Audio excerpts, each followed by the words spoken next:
The president announcing that airstrike led by the CAA over the weekend last night. Either way, this is a massive counterterrorism win for the U.S. Yeah, absolutely. And joining us now is former Deputy National Security Advisor for President Trump and Distinguished Fellow at the American Foreign Policy Council, Victoria Coates. Victoria, thank you for joining us today.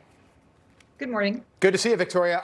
So we've got this huge news last night from the president, but I want to show you a picture of what's going on in Taiwan right now. Nancy Pelosi, Speaker of the House, is scheduled to land at the Taipei International Airport in approximately an hour and a half, between 10 and 10:30 a.m. Eastern Time. I want to get your take on this trip. Is this the right move for the Speaker of the House?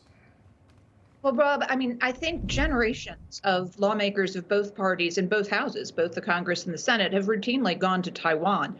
We had a bipartisan delegation there 2 months ago. My old boss, Senator Cruz, went a couple of years ago, and the sky didn't fall and World War III didn't start. So I'm a little curious to know why now that China is so up in arms about this. I worry it's because they see so much weakness out of Washington.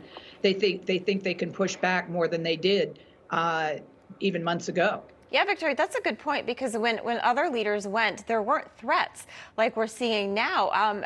Should we be concerned at all? And should the president really address the nation and address China and say, you know, your threats, we're not going to take them, and we're going, and we need to stand up for our country? Yes, I think, Alison, these things are interrelated with what's happening in Ukraine. Apparently, the White House has been pressuring China, as it should, very strongly not to assist Russia.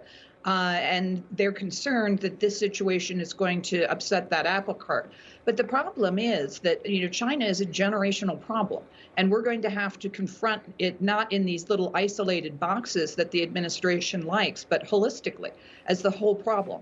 And Taiwan's going to be a key part of that. So they should have had this in mind. They could have anticipated any number of lawmakers wanting to go to Taiwan over this recess.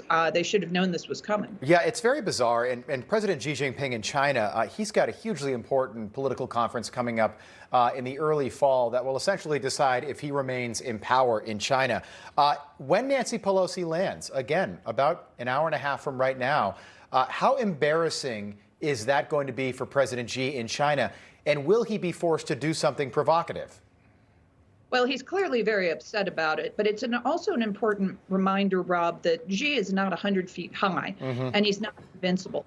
And China is facing some very serious internal problems, particularly in their financial sector. Again, a good reminder that we have crushing strength in the financial sector that we can and should deploy against China if they do anything provocative.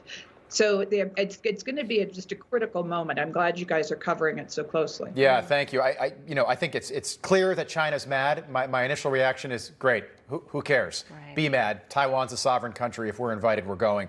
I want to pivot and talk about the big news out of the White House yesterday. Ayman al-Zawahiri, leader of al-Qaeda, killed by a CIA drone strike over the weekend, right outside Kabul, by the way. So this is the country and city that we left last August, 1 year ago, that botched Afghan withdrawal. Apparently, he was on the balcony of his compound having a cup of coffee when a CIA drone took him out. What do you make of the fact that he was that close to Kabul?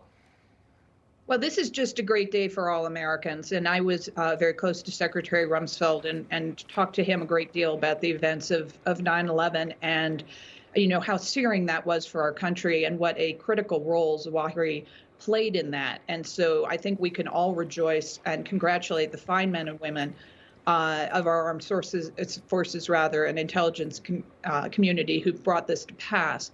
And I really hope you brought up the botched withdrawal of Kabul last year.